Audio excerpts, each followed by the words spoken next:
The XR glasses race is heating up in a big way, with two new glasses that'll impress you in ways previous efforts probably haven't.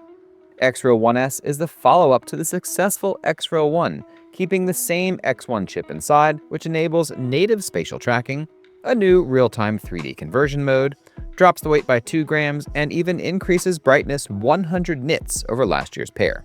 But Viture just launched its own pair of native spatial tracking glasses called the Beast, which packs in an even brighter display, an extra camera for upgrades down the road, and the company's own take on the wearable, spatially tracked monitor concept. But which one is better?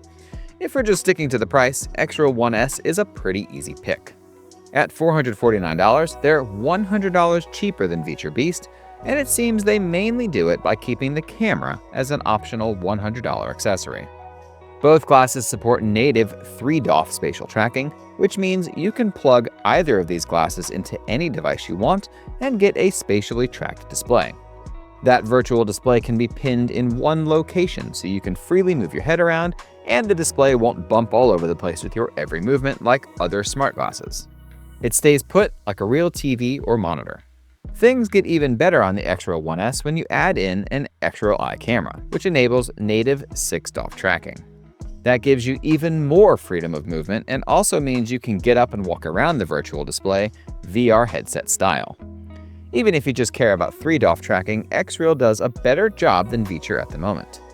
Viture Beast can only do native 3DoF now, although the built-in camera will be used for 6DoF in the future.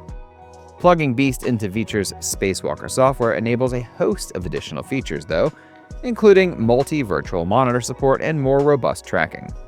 I've noticed that Viture Beast tends to drift a bit unless you let the glasses sit for 10 seconds before wearing them, which is something I don't have to do with Xreal 1S.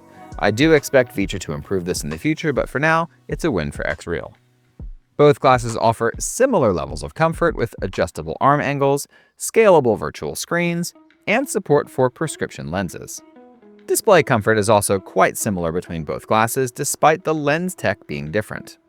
Viture uses DC dimming above 80% brightness, but switches to PWM dimming below that. Xreal uses a hybrid pulse width and DC dimming model across the entire brightness spectrum, meaning the flicker rate is higher at high brightness, but lower at medium and low brightness than Viture. Both glasses use 120Hz black frame insertion to manage motion blur when any spatial tracking mode is enabled, which makes the displays feel nearly identical to a VR headset. Since the dimming modes are running at 120Hz, these will be okay for some flicker-sensitive people, but for the most part, I would not recommend either of them to the flicker-sensitive community. If you're not aware of how OLEDs dim, or what PWM dimming is, I've linked my explainer video below that'll help you catch up to speed. Now, on to display and lens quality. I like the overall image quality for Viture Beast better for entertainment and gaming. It's brighter, has punchier colors, and deeper contrast, things that can be attributed to calibration as much as the differences in lens tech. But if you're someone who's planning on using these as a monitor replacement for on-the-go productivity, Xreal 1S is the better bet. Xreal's display is cleaner looking, with clearer text and almost zero chromatic aberration, even up to the visible edges of the display. Text in the center portion of Viture Beast's display looks just fine, but the outer edges show significant chromatic aberration that makes it very difficult to read text or recognize icons. Viture uses a wider aspect ratio and a wider FOV, which means you can make the virtual screen slightly larger than on Xreal 1S. I measured the size difference by sitting in the same place with both glasses while my wife pasted sticky notes on the wall at all 4 corners of each display. You can see the visible size difference here, and that's what you'll experience if you're wearing one over the other. The side effect of this is the edge warping, as I mentioned a moment ago, but it also means you'll see more of your games and movies on Viture. Looking at this side-by-side of Hogwarts Legacy will give you an idea of what I mean. It's not a massive difference, but gamers and movie lovers may prefer Viture's wider display. I've also noticed that Xreal 1S seems to target a lower DPI on devices that support UI scaling. The Steam Deck's UI, for instance, fits a lot more on screen when Viture Beast is plugged in than when Xreal 1S is plugged into it. This is ironic since Xreal 1S is slightly higher resolution, but this UI scaling thing does not happen on devices like the Switch 2. I've also found that Xreal's display is more visible when in a bright room or anywhere near sunlight. I tested this while sitting on my bed in the afternoon when sunlight was pouring in through the blinds. The bands of light were dim, but still visible on Viture Beast, while they were totally black on Xreal 1S. Both glasses have dimmable, electrochromic film on their lenses, but Xreal's implementation seems to be best here. That's especially obvious when you compare the nits between the two glasses, as Viture's is quite a bit brighter, yet the darker electrochromic film on Xreal 1S makes its display more effective in these scenarios. Both glasses support up to 120Hz refresh rates, but I was only able to actually get 120Hz working on Viture Beast. On Beast, you'll need to open the OSD menu and select 120Hz from display options to toggle the setting. Xreal 1S should just auto-select the setting depending on what you plug it into, but I only saw it top out at 90Hz when I plugged them into my Steam Deck, for instance, while Viture Beast showed 120 FPS running the same game. Your mileage may vary with this depending on what you use, so just taper expectations going in.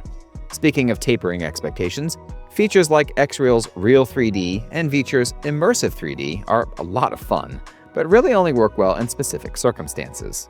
I prefer Xreal's Real 3D implementation because it's native. You don't need any extra software or hardware to get it working. Just open the OSD menu and enable Real 3D in the 3D settings menu. But Viture's Immersive 3D has been around longer and has better performance since processing is done on whatever device you're using.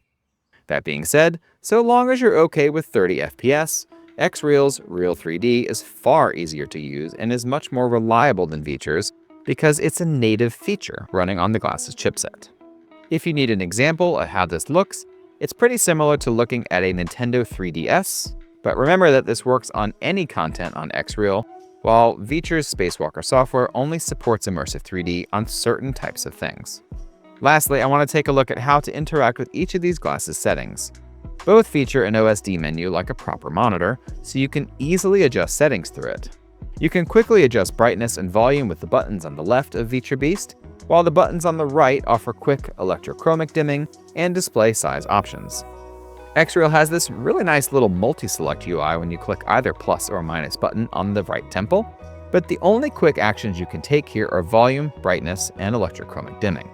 There's no quick size adjustments, no 3D mode, and fewer on-the-fly adjustments on Xreal 1S because you've only got buttons on one side.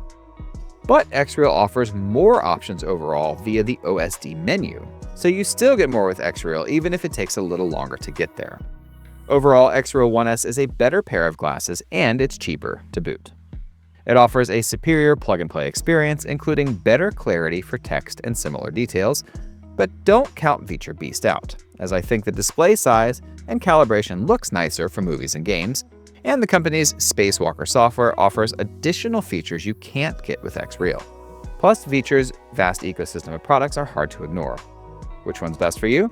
That all depends on what you want to do with them and what your budget is. Thanks so much for watching. If you enjoyed that video, please like and subscribe to the channel. Have a great day, and I'll see you in the next one.